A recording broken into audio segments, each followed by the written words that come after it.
ইউটিউবে কাজ করতে এসছে, নিজেকে মনে হচ্ছে ভিউস আসছে না, লাইক কমেন্ট কিছু আসছে না।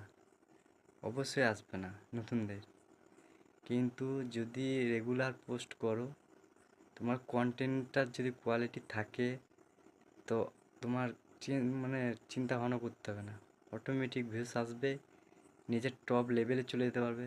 র্যাঙ্ক, নিজের র্যাঙ্কটা ইনক্রিজ হবে। যে র্যাঙ্ক বলতে এঙ্গেজমেন্ট, সব বিষয়ের মাধ্যমে একটা থাকে জিনিস এঙ্গেজমেন্টটা হচ্ছে এমনই, কাউকে ফ্যাসিলিটি দিলে তোমাকে কেউ ফ্যাসিলিটি দিবে, আর কাউকে তুমি যদি চেনা পরিচয় দাও, তোমাকেও চেনা পরিচয় সে অবশ্যই একটু ব্যাক করবে। কিন্তু হ্যাঁ, বড় বড় ইউটিউবারদের সাথে বেশি ভরতে যাও না, মেসেজ রিপ্লাই পাবে না, মন ভেঙে যাবে।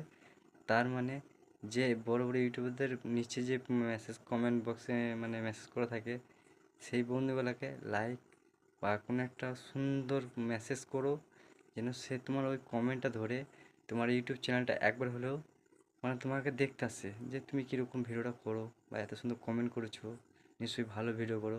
আর ভিডিও এমন রাখো যেন ইউনিক, যেন ওই জিনিসটা কেউ করে না। তা তোমাকে ভিউজ দিতে তো ইউটিউব কি, ইউটিউব হলো অফিসিয়াল অ্যাপকেও দিতে হবে, বুঝতে পেরেছো?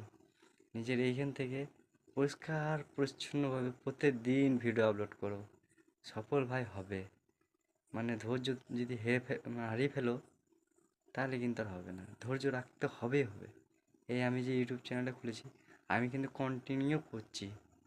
আমি জানি কন্টিনিউ করলে আজ না হয় কাল, কাল না হলে পরশু আমার এই ভিডিওটা ভাইরাল হবেই, ঠিক আছে? আর ইউটিউবে কাজ করতে গেলে মিনিমাম 2 বছর ছেড়ে দিতে হবে, এইখান থেকে 2 বছর বার করে দিতে হবে। 2 বছর পর যে তুমি ইউনিক জিনিসটা তোমার প্রোফাইলে এসে দেখবে, সে না যে আজ সেই সেদিন ছিল 2, আজ হয়ে গেল 2 লাখ, সত্যি হবে। কিন্তু নিজের মনটাকে সান্ত্বনা রাখো, হবে গ্যারান্টি। আর সব সময় ভালো কন্টেন্ট দিতে মানে মানুষকে যেন ওই কন্টেন্টটা দেখার মানে উৎসাহ জেগে যায়। তুমি যদি মানে যে যেমন তেমন করে ছেড়ে দিয়েছো ভিডিও, তাহলে কিন্তু ভাই হবে না। নিজেকে সফল হতে গেলে এমন কোনো ইউনিক করতে হবে, যেন আমার যেন ভিডিওটা তোমরা দেখছো, তারাও যেন সেই ভিডিওটা দেখতে খুব উৎসাহিত হয়। তবে তো তোমার ফ্যান ফলোয়ার আরও বাইরে থেকে মানে তোমার আসবে ইউটিউবে। আর যে কোনো অ্যাপে বলো, ইনস্টাগ্রাম বলো, ফেসবুক বলো, ইউটিউব একটা এমনই, ভিউজটা প্রথমেই কম লেভেল দেয়। যদি তোমাকে কোনো হিটে চলে আসছো, তুমি হিট বলতে কি, তোমার এঙ্গেজমেন্টে যে টপ র্যাঙ্কে করে, তা ইউটিউব চ্যানেল যা মানে বড় বড় ইউটিউবারদের সাথেও যোগাযোগ না করতে পারলেও একটু হলেও তাদের